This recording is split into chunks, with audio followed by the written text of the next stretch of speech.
Hello guys, in this video I'll show you how you can download and install Lunar client for Minecraft 26.1. So without further ado, let's get started.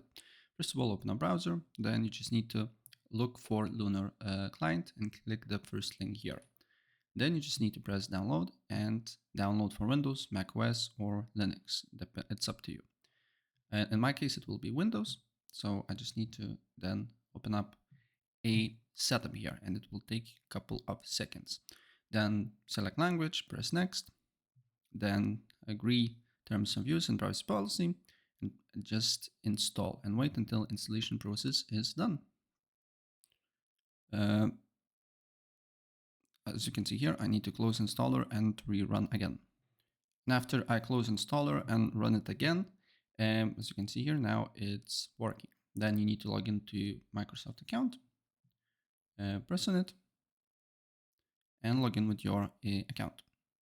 Next up, what you need to do here is to press on this arrow here on the green button right side. Then you need to select a latest Minecraft version or click it here and then press launch game and wait until installation process is done.